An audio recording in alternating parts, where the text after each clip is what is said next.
Chapter 1, The Accidental Pairing. Liam's POV.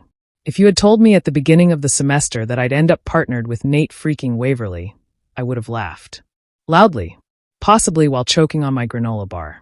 But there I was, seated in Dr. Hale's PSY 204 class, blinking at the neatly typed assignment sheet like it had personally betrayed me.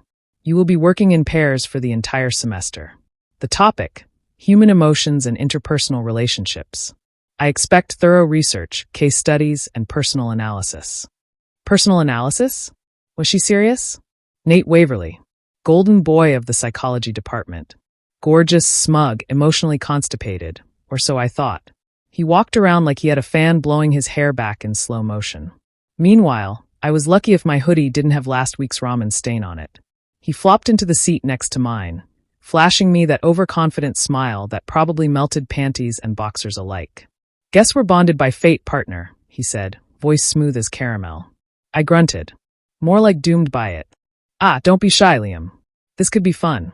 Intimate, even. I nearly swallowed my tongue. We're studying intimacy.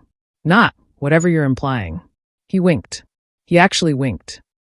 Our first meeting was in the campus cafe.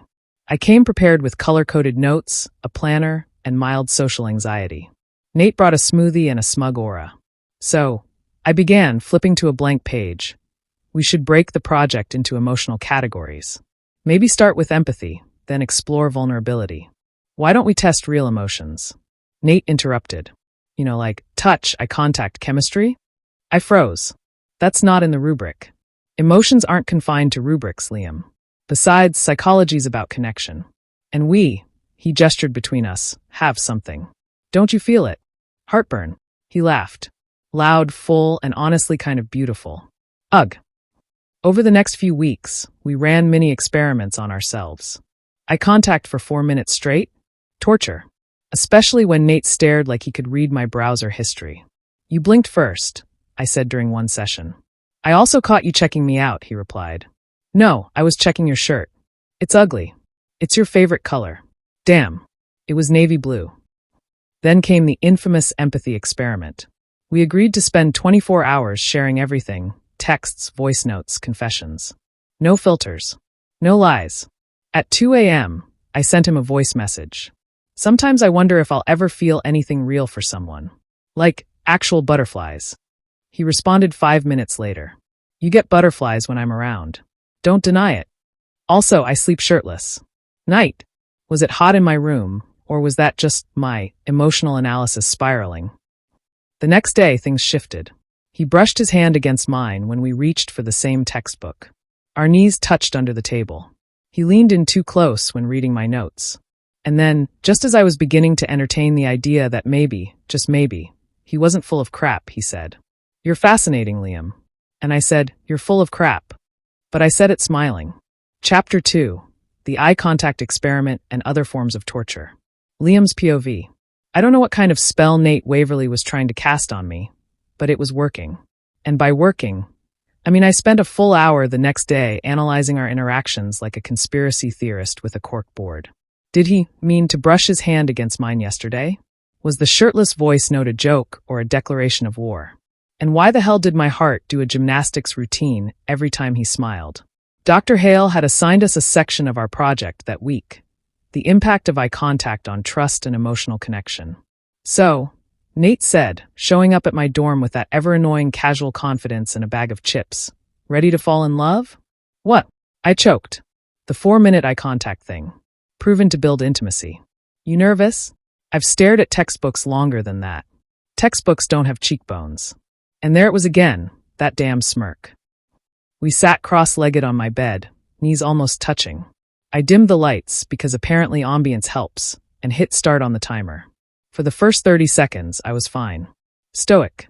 Unflinching. A brick wall of manliness. At second 31, I started sweating.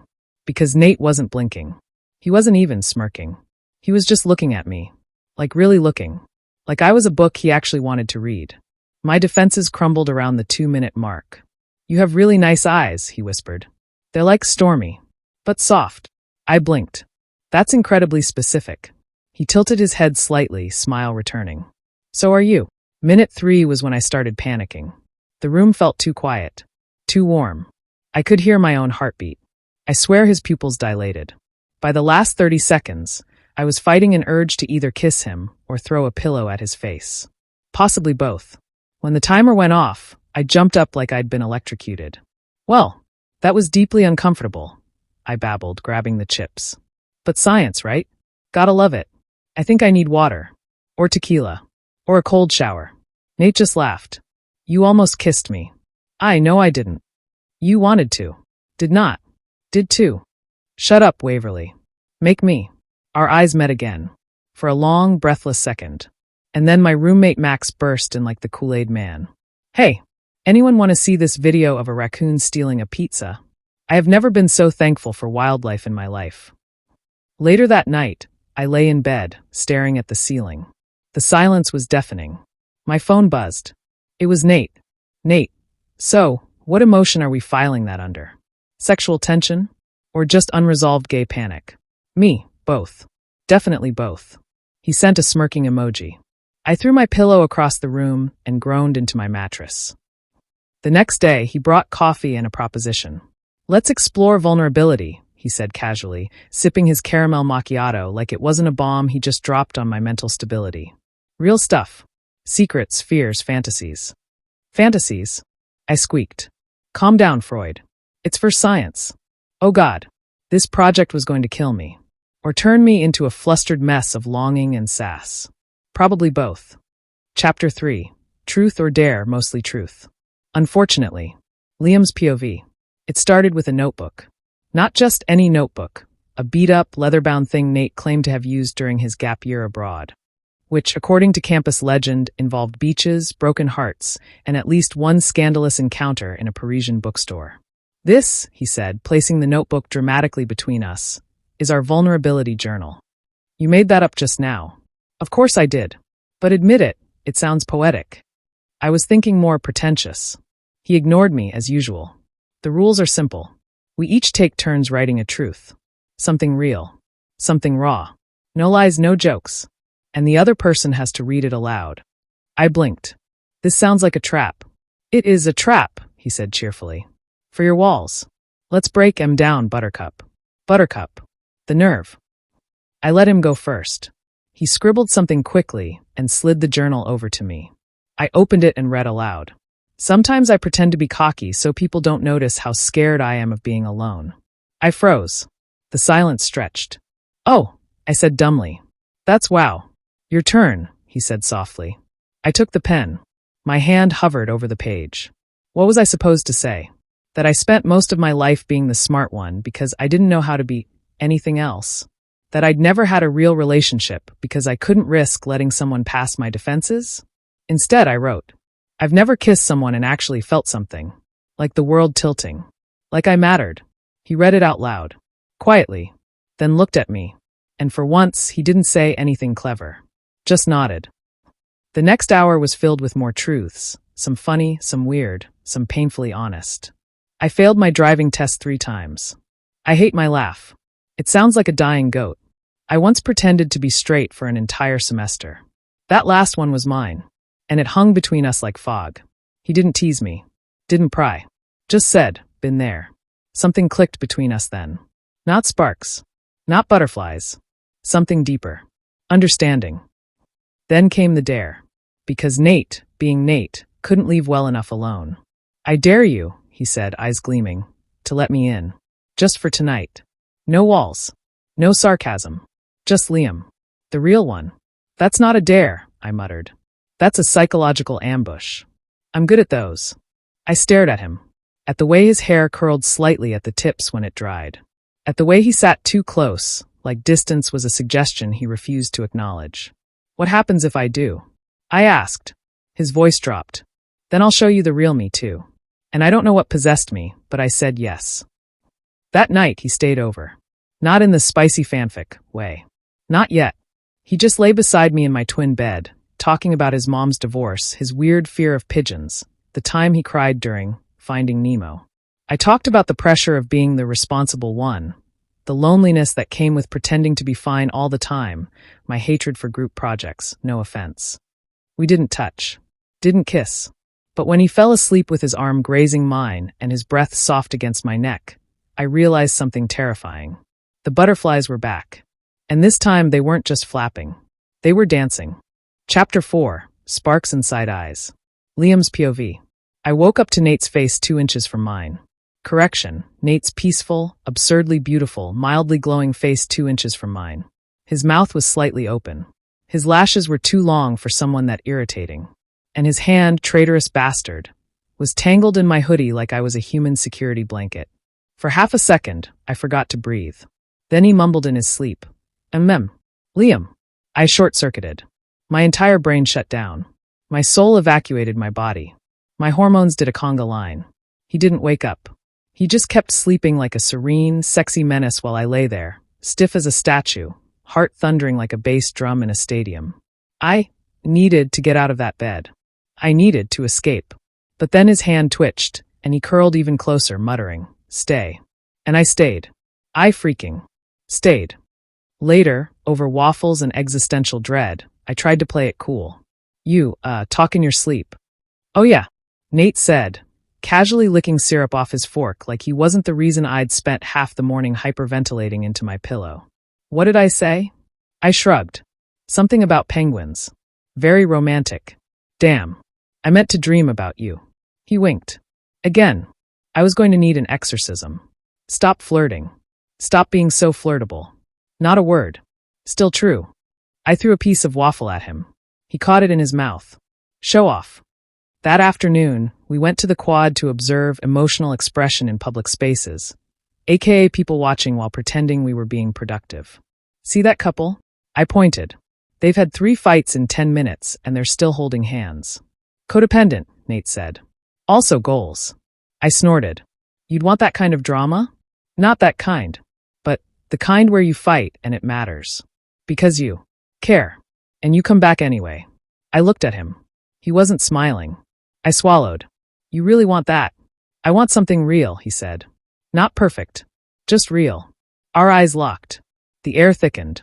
I coughed and looked away, because feelings were illegal, and I wasn't ready for jail.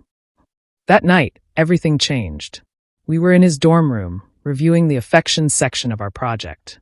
He was reading aloud a study about the effects of prolonged physical contact on trust. I wasn't listening.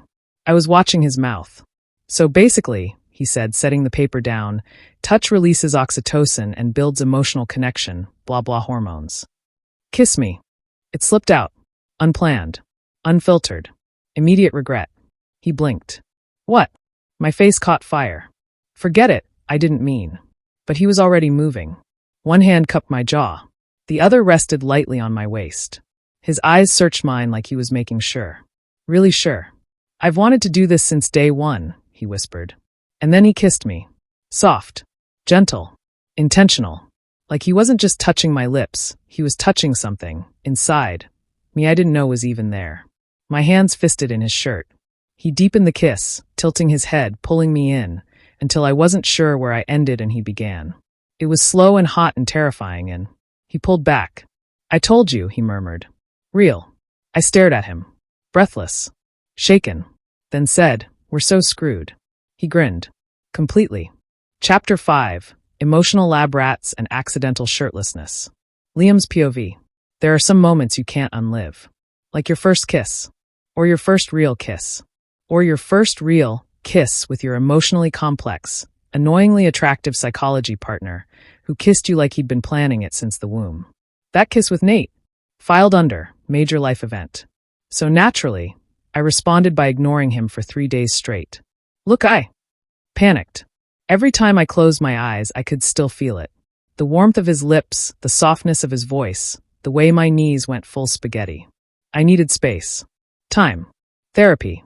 But instead, I got Nate banging on my door at 7:03 a.m. on a Thursday, holding 2 iced coffees and an expression that said, get over yourself. You can't ghost me. We have a midterm. And also, I kissed you like a Greek god and you know it. I squinted at him through my blanket. That's debatable. Don't lie, Liam. Your knees buckled. I groaned. Get in here before my RA thinks we're lovers in crisis. We were lovers in crisis. Just without the lovers part officially confirmed. Yet. Once inside, Nate dropped his bag and flopped dramatically on my bed, kicking off his shoes like he owned the place. Which, let's be honest, he kinda did. "You okay?" he asked. "No. Want to talk about it?" "Absolutely not."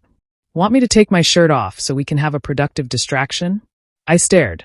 He stared back. Then, without a word, he peeled his shirt off and tossed it at my head.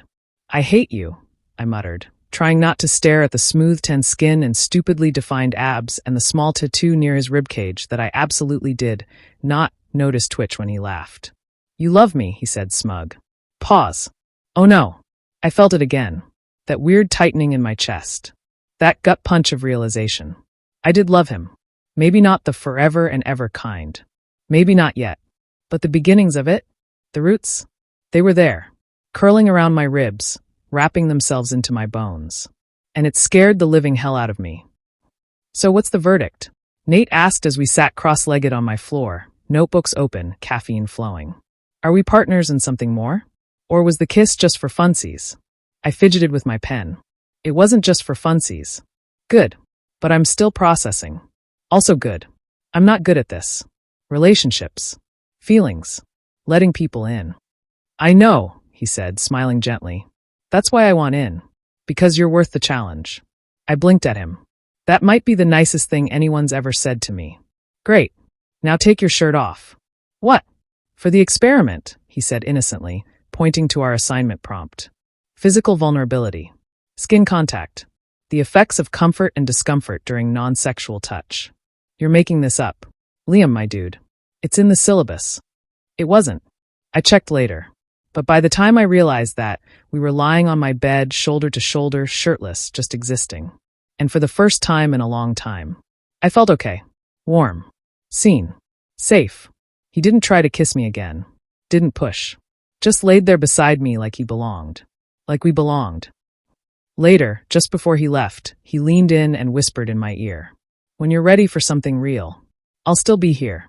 Then he winked and left me alone with a raging crush and an open notebook titled Observation Notes. Unexpected emotional chaos. Spoiler alert. The chaos was me. Chapter 6. The X Factor and a Mid-Semester Meltdown. Liam's POV. If my life were a rom-com, Chapter 6 would be titled The Plot Thickens, and so does the jealousy. It started with a knock on Nate's door. I wasn't supposed to be there. I'd only dropped by to return the hoodie he, accidentally, left at my place. Spoiler, he didn't forget it. It smelled like him. He knew what he was doing. Anyway, the knock came. Nate opened the door, all casual, and there he was. Elijah. Tall. Sculpted. With cheekbones sharp enough to slice bread and the confident swagger of someone who's been both a model and a mistake. "Oh," Elijah said, eyeing me like I was a soggy napkin. "You didn't tell me you had company." Nate blinked. Didn't know I needed to. I tried to play it cool. "Hi, I'm Liam." "Elijah," he said, offering a handshake I pretended not to see. "Nate's ex." Ex. As in former. As in someone who used to touch him intimately and had probably also worn that hoodie. My brain began to melt. Nate clearly picked up on my internal tailspin because as soon as Elijah stepped into the room, Nate subtly grabbed my wrist and gave it a light squeeze. Comforting. Reassuring. Possessive? Be still, my gay panic. "So," Elijah said, plopping down on Nate's bed like he still had residency rights. "You still seeing a therapist, or did you trade your emotional baggage for a boyfriend?" I choked on my own tongue. Nate's jaw ticked. "We're partners," he said flatly.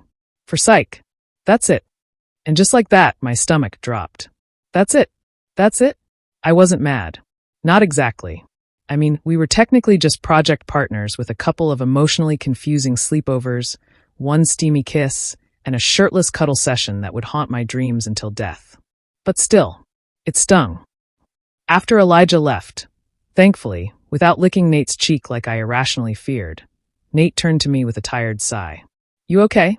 "Yup. Liam." I looked at him. Tried for a joke. "Wow, your taste in men is aggressively consistent." He didn't laugh. "I didn't want to tell Elijah about us until you did. I didn't know there was an us to tell." The silence was brutal. Then Nate said, softer than I'd ever heard him, "I'm all in, Liam. You just have to meet me halfway." I swallowed. The truth was, I wanted to. God, I wanted to. But I was scared. Of the label. Of the feelings. Of ruining everything. So I said the worst possible thing. Maybe we should just focus on the project. He nodded. Once. Got it. And walked out. That night, I couldn't sleep. Every inch of my bed felt wrong without him.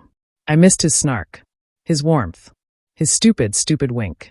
So I pulled out our vulnerability journal, flipped to a blank page, and wrote, I think I'm falling for you, but I'm terrified I'll mess it up before I get the chance. Then I left it in his dorm mailbox. No note. No explanation. Just truth. Real. Raw. Unfiltered. Like he'd asked for. Chapter 7. Truth or Dare, Mostly Dare. Nate's POV. The note broke me.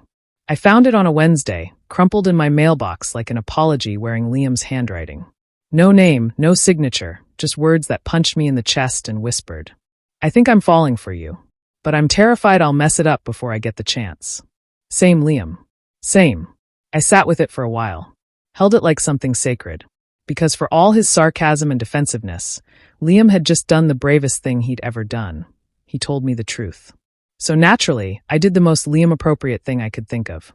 I invited him to a dorm party and challenged him to a game of truth or dare. He showed up in his signature hoodie, hands stuffed in his pockets, fake calm pasted over a stormy face.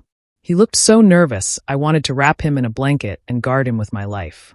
Instead, I handed him a red Solo cup and said, We're playing in 5. Don't chicken out. He rolled his eyes, but the corner of his mouth twitched. Victory. The game started off harmless. Truth. Have you ever cheated on a test?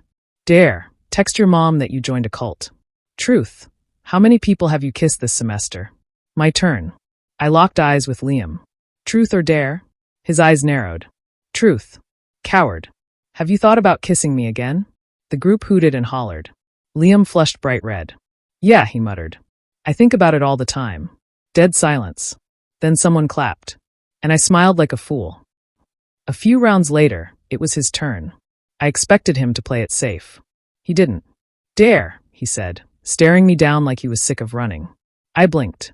Seriously? Yeah. Unless you're scared. Oh. It was on. I dare you, I said slowly, to come with me to the third-floor lounge. Right now. Alone. Everyone let out a collective, oh, as I stood up. Liam followed. The lounge was dark, quiet, empty except for the low hum of vending machines. We stood facing each other like we were about to duel. You didn't actually have a dare, did you? He said. Nope. He took a step closer. So now what? I took a deep breath. Now I ask if I can kiss you again. He didn't answer with words. He just grabbed me by the collar and kissed me like he was making up for every second we'd wasted pretending we weren't a thing. It was different this time. Not soft. Not testing. It was hungry. Hot, insistent, slightly clumsy, but so real I felt it in my spine. His hands were in my hair. Mine were under his hoodie.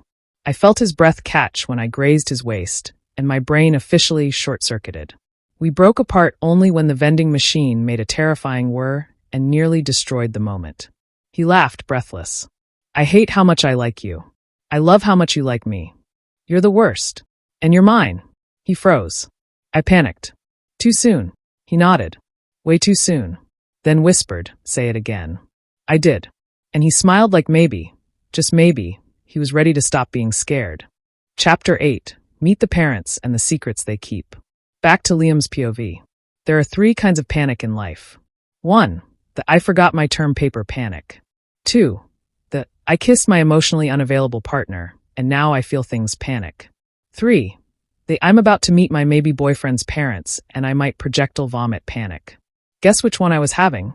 All 3. Simultaneously. Nate had dropped the bomb like it was casual. Hey, my parents are visiting Saturday.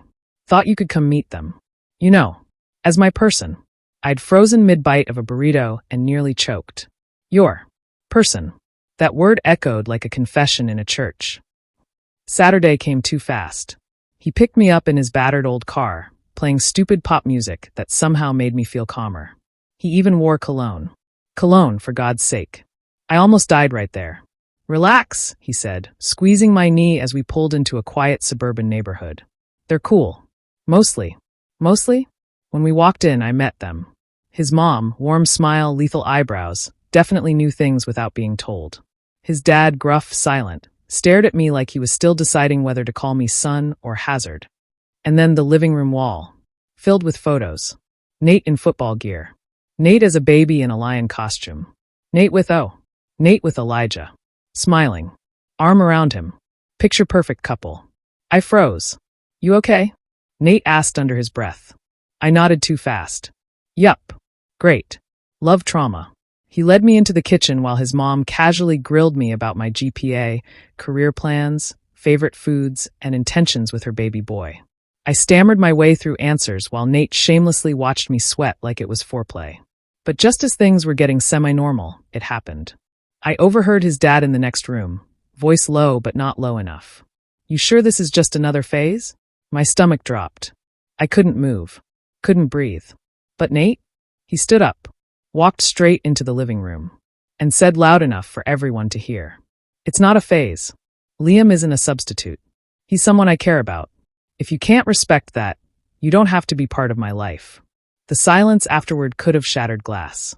His mom sighed, quietly pulled Nate into a hug and said, We'll work on him. And somehow, that broke me more than the whisper had. Later, outside, we sat on the hood of his car, watching the sun dip behind the trees.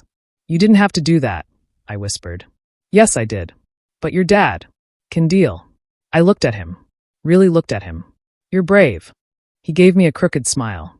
Nah, you are. I've just had more practice. Then he reached into his jacket and pulled out something folded, my note. I've been carrying this around, he said softly. Because when I doubt us, I read it again. And remember you felt it too. I swallowed hard. I still feel it. He touched my hand. Then don't run this time. And just like that, I knew. I wouldn't. Not from him. Not anymore. Chapter 9. The breakdown before the breakthrough. Nate's POV. There's a moment right before everything falls apart. A sort of silence. Like the world holding its breath. That was the silence hanging over me the night Liam stormed out. Let me rewind. It started with something stupid. A text. From Elijah. Thinking about you. Still miss our late night talks. I didn't reply. Swear to God, I didn't even blink at it. But Liam, he saw it. He was at my place, wrapped in my blanket, wearing that oversized hoodie he always pretended was mine now.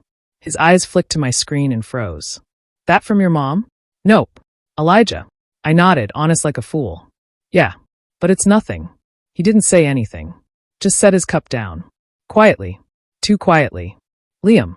You miss him? What? No. He texted me. He stood. Yeah, but you didn't delete it. I blinked. Are we seriously doing this? I don't know. Are we anything, Nate? Or am I just your rebound in a hoodie? The air between us cracked open like a thunderstorm. That's not fair. He shook his head. What's not fair is you telling me you're all in, and then holding a door open for your past. Oof. Okay. First of all, I didn't reply. Second, I haven't even thought about Elijah since. Don't lie to me, Nate. That hurt. More than I expected. I'm not lying. You're just scared. That was the wrong thing to say. He stepped back like I'd slapped him. You know what? Maybe I am scared. Of falling for someone who still hasn't let go of someone else. And just like that, he left. No dramatic exit. No slamming door. Just gone. Taking the hoodie with him this time. I spiraled. Didn't sleep. Didn't eat. Tried texting, no response. Tried calling, voicemail. He was a ghost with my heart in his hoodie pocket, and I didn't know how to fix it. Until I remembered the vulnerability journal. I flipped it open to the last page we'd written together. Then grabbed a pen. You're not my rebound. You're the reason I know I never loved Elijah the way I love you. If I've been scared, it's only because I never thought someone like you could want someone like me. I'm yours. Even if it's just in ink now. I tore it out, slipped it under his door, and waited. The next day, he found me. In the psych lab. Of course. He stood in the doorway, hair messy, eyes puffy, holding the note like it was radioactive. You love me? I nodded. Terrifying, right? He walked up slowly. Sat next to me. I'm sorry, he whispered. I panicked. Me too. He reached into his bag and pulled out the hoodie. Then whispered, Want to make up properly? Oh. We skipped class. We absolutely skipped class. Let's just say, our bodies finally had the conversation our mouths had been avoiding for weeks. Clothes hit the floor. So did the fear. And for the first time, we both let go. Of the past. Of the walls. Of everything but each other. Chapter 10. The Final Experiment. Liam's POV. If someone had told me at the start of the semester that I'd fall in love during a psychology project, I'd have laughed in their face and then probably made a snarky comment about Freud. But here I was, shirtless, tangled in Nate's sheets, his heartbeat under my ear like my own personal lullaby. We'd skipped class. Made out like teenagers. Done a little more than just kiss. And for the first time in my overly complicated, emotionally constipated life, I felt whole. 3 weeks later, our final psych project was due. While everyone else was cramming stats and throwing together dry PowerPoints, Nate and I had done something completely different. We recorded everything. Voice memos, journal entries, video logs of us navigating real human emotions, vulnerability, jealousy, fear, lust, love. We stitched it all together into a raw, unfiltered documentary-style presentation titled, The Human Heart, a Case Study. Corny? Absolutely. But honest? Oh yeah. The night before we presented, I was in Nate's dorm room, pacing like an anxious puppy. He was sitting cross-legged on the bed, flipping through cue cards we didn't even need. You think this is too much? I asked for the 100th time. He looked up. Liam, we literally recorded ourselves fighting, almost breaking up, and making out in a vending machine lounge. There is no going back now. I'm just nervous. He stood, pulled me close by the waist, and said, You faced my parents. You survived Elijah. You've cried on camera twice. This is the easy part. And when he kissed me right there, everything went quiet. Presentation day. We stood in front of the entire class. And Dr. Mallory. And Elijah, who was apparently filling in for a teaching assistant. Oh, the drama. We dimmed the lights and hit play. The video started simple. Clips of us doing surveys, watching romantic comedies for data, pretending we weren't already falling. Then came the turning point. The night we kissed. The journal entries. Our private voice memos overlapping. I don't know what this is yet, but it feels like more than science. I'm terrified, but he makes me feel safe and stupid and alive. He's the first person who sees through the sarcasm and still stays. People were hooked. Silent. A few actually teared up. When the screen faded to black, the final line echoed through the room. Hypothesis confirmed. Love is real. And terrifying. And worth it. Silence. Then applause. Real. Thunderous. Applause. Even Dr. Mallory looked like she was pretending not to cry. After class, Elijah cornered me. Hey, he said, looking awkwardly handsome as always. That was powerful. Thanks, I said. You two seem happy. I nodded. I'm glad, he said. And I'm sorry. For everything. I surprised both of us when I smiled. Me too. And just like that, the last ghost was gone. Later that night, Nate and I lay on his bed, the world soft around us. So, he said, playing with my fingers. What happens now? I smirked. Well, I was thinking we publish our case study in Queer Psych Weekly, adopt 3 cats, and build a blanket fort empire. He laughed. Or, we keep choosing each other. Every day. Even on the hard ones. My heart did that stupid skip thing it always did around him. Deal, I whispered. Then I kissed him. Soft. Slow. Final. But also, just the beginning.